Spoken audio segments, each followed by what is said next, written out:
The housing market's in trouble. It is going to decline. It has to. How can it not?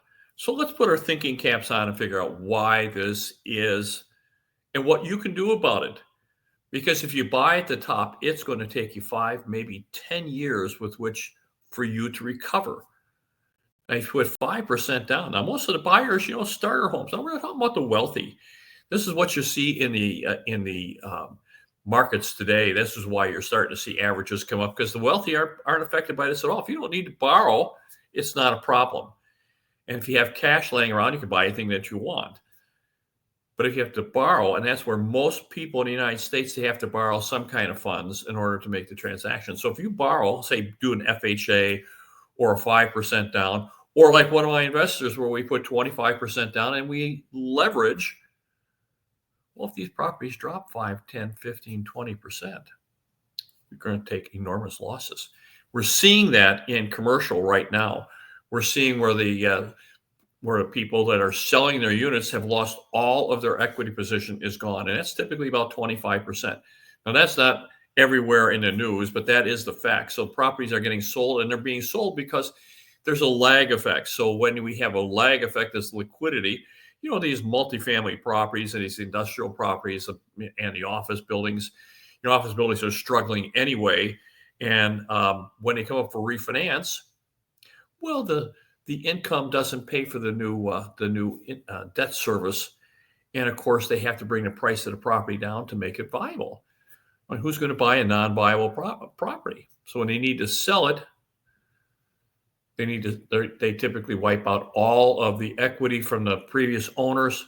Plus, a lot of times we're seeing the lenders take problems. Now, if it's you and you're a first-time home buyer, second-time home buyer, and you're putting 20, 25% down, and we have a 15, 20% correction, I think we could see a 30% correction. I'm going to tell you why.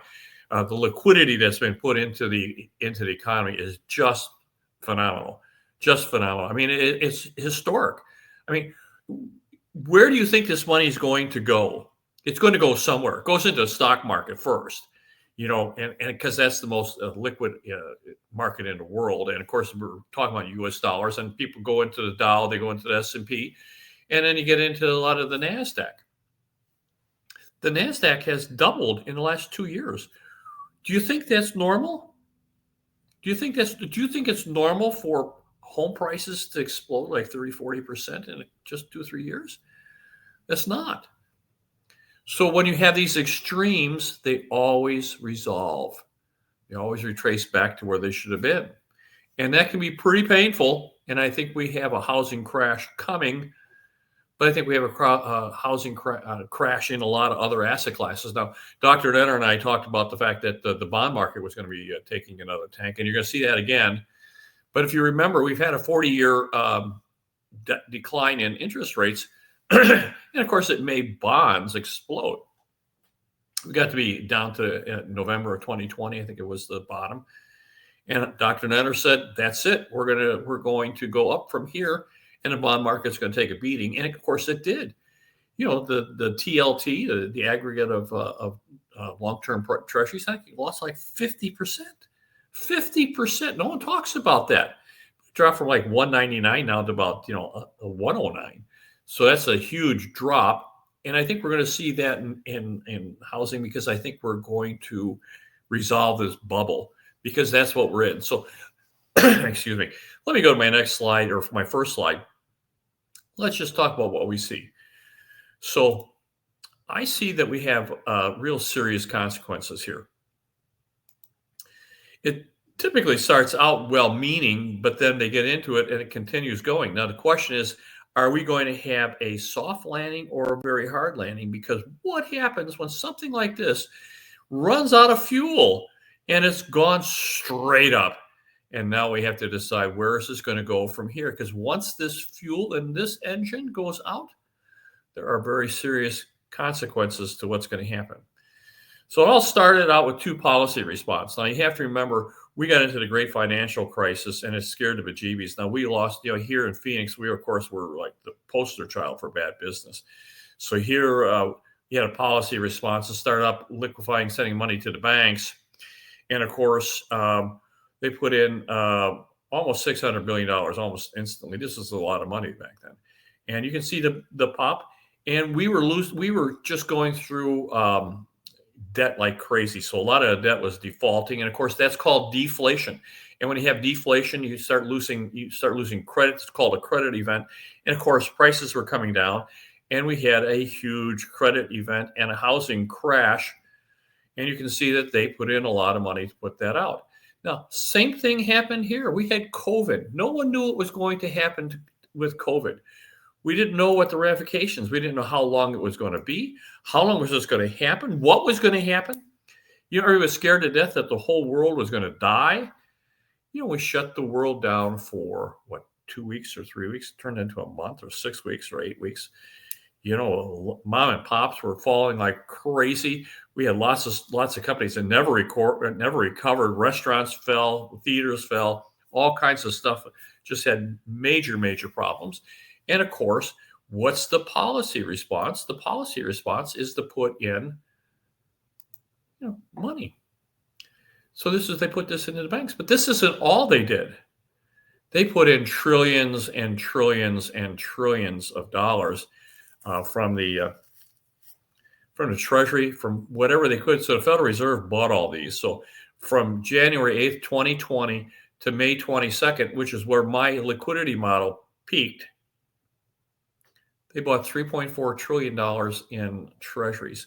So they monetized the Treasury and bought $3.4 trillion in 29 months. Now, this is what happens to my market. We're going to talk about this, but we went into the accumulation phase and then the explosive phase, and you can see it right here.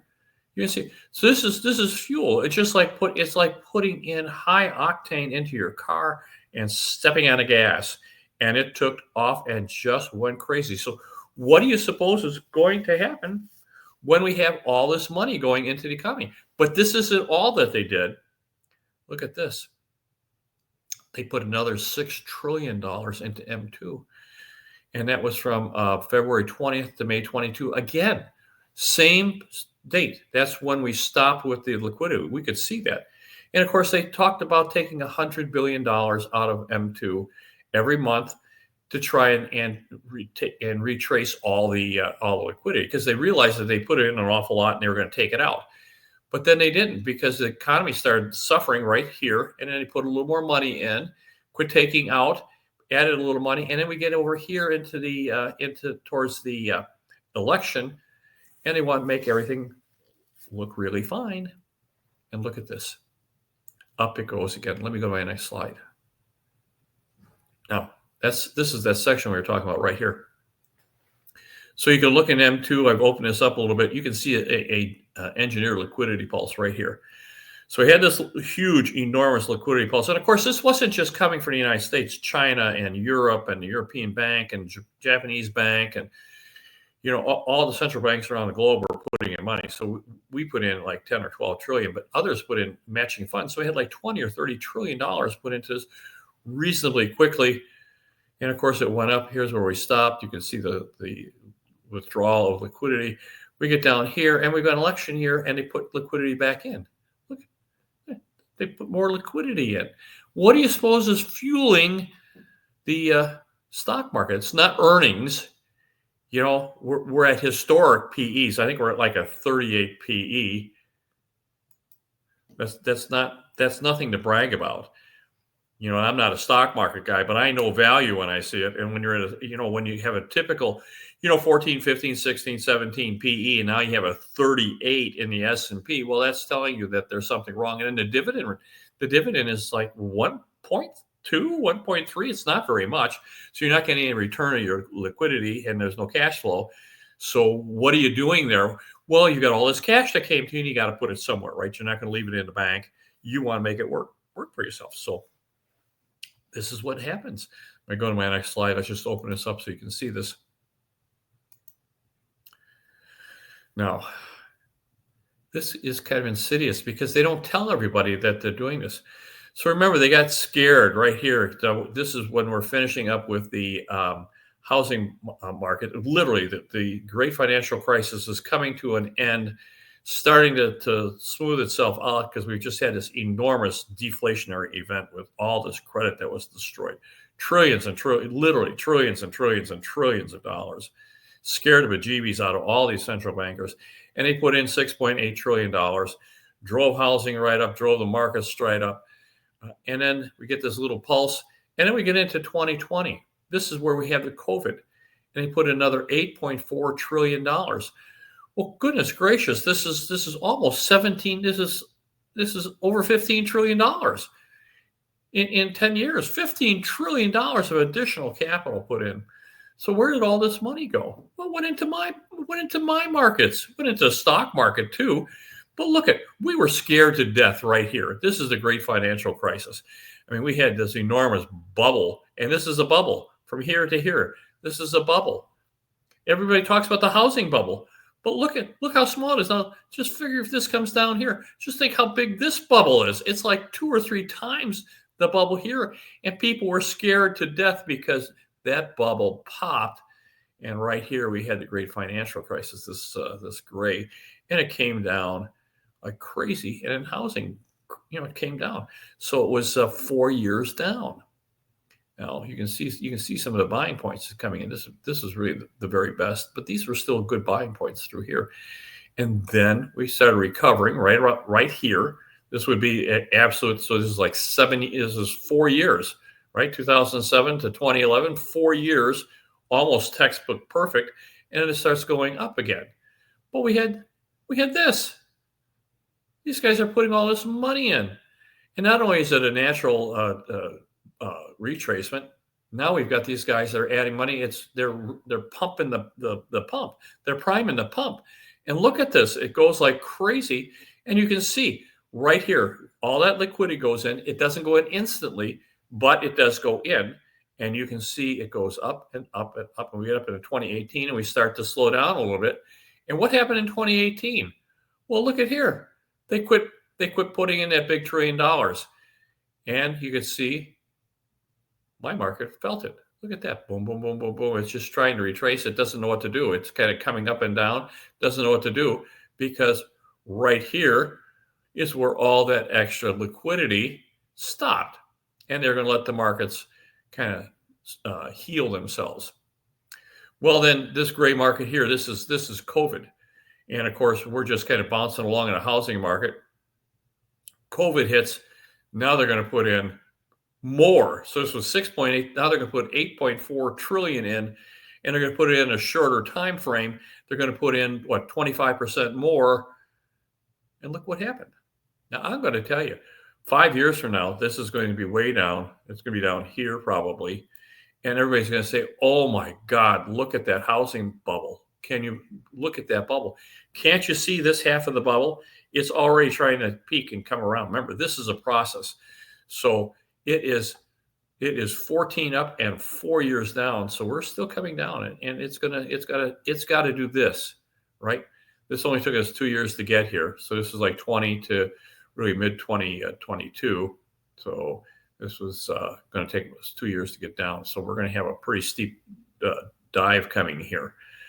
Now that's where that money went, and when that money gets turned off, that's what happens. So you can see this bubble, and I put this in here because this was people were damaged.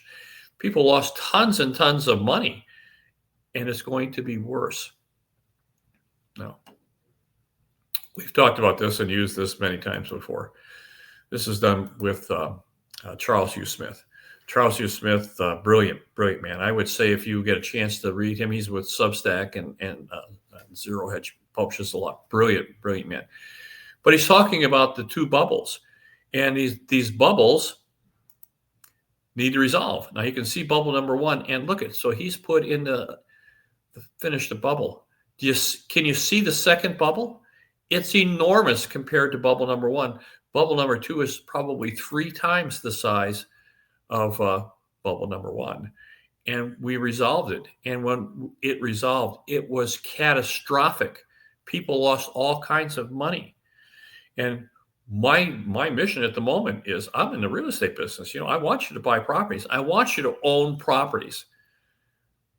This is my mission. I want you to buy these things. These are rental properties. We have a huge demand, enormous demand. We have a shortage of housing. Well, we have housing that people can't afford. So as these prices went up, builders kept making more and more expensive. And of course, it cost them more money. You had to buy more labor, and we had inflation. And now we have homes that people can't afford. They're priced out of the market. Now, people still want to buy those homes. Who doesn't want to buy a really nice house? They want to buy these houses. They just can't afford it. And it's going to resolve, because I'm going to tell you, when we were in 2007, we go back to this slide here and open it up a little bit and let you see that. So when we were in 2007, right here, this was 2007. The mantra in my business was everything was unaffordable. Now, I'm going to tell you, I've talked to you about this before. In March of 2006, which would have been right here, we only had like under 3,000 homes for sale in all of Phoenix. And that was, 4 million people. We only had 3,000 homes in the MLS available. And 12 months later, we had 33,000. That's how quickly it moved. And that's starting now. But right here is where it started, and it came down. And he's just finishing this end. So we want you to buy that. I think we got debt and capital destruction on a massive scale coming. And it's going to make a huge credit hole, in which case they're going to need to put in all kinds of liquidity to fill the hole, because there will be just tons and tons and tons of losses. And these losses are going to be coming from buildings. You can see it already in commercial building. We talked about some buildings in Manhattan that were appraised at $640 million. They had a $350 million loan on them, and they get appraised for 175. Well, they're 50% below the mortgage. So not all the equity gets wiped out. The lender loses money. All the additional, because there's not just typically one lender. There's tranches of lenders. They lost all their money beyond the primary, and the building eventually sells for like 145 million. So it took a $500 million haircut, and all kinds of debt was destroyed. So very possibly, I'm pretty sure that's what's going to happen. Now, we want you to buy. So I want you to buy, and buy well. I want you to not to do anything at this point. I don't want you to buy here. I want you to buy here. We're going to get a really good opportunity when it comes right around here. This is where you get people who are selling their properties. They've got a couple of properties. They put them both on the market, and it's always the good one that sells. And that typically is right here. So not the very best price, but probably the very best properties are sold here. I would put my toe in the water here. I'm thinking if we have 100% to spend, we're going to spend about 20% right here. And then we've got buys along this way. And this is where we want to buy. I don't want you buying here, because if we put 5 or 10% or 25%, you could easily have all of your equity. Even if you put 25 or 30% down, which is what most of my investors do, they put 25, 30, 35% down. They could lose it all. I want you to put 25 or 30% here, get a really nice cash flow, and pick up that next section. So now if you need to talk to me, this is where I'm at. We are getting ready. We're doing consultations with people. If you are getting ready to think that maybe your retirement fund doesn't have enough in it, you don't have enough cash flow to retire, remember, you need a lot of cash flow. Remember, 10 free and clear homes in Phoenix, Arizona, which is very reasonable, but has great growth potential. 10 free and clear is going to give you about $180,000 a year, and that is absolutely passive. You're completely well managed with all of the costs and things built into that. You're still going to get about $180,000 a year for the rest of your life. So this is an opportunity coming for you. If you'd like to get involved with us, we'd love to talk with you. We can do typically takes a couple hours, $200-$300, and you're done. We'll go through all what we know and make sure that we're a good fit for you and you're a good fit for us. We're also thinking that maybe you want to, if you don't have 25 or 50%, which is going to be like $100,000, $200,000 to invest, maybe we put you together with a couple other investors, and we can pool you together with 50 or 100. So we'll work some things out. We're still in the process with that. So if I can help in any way, my very best to you. Bye-bye now.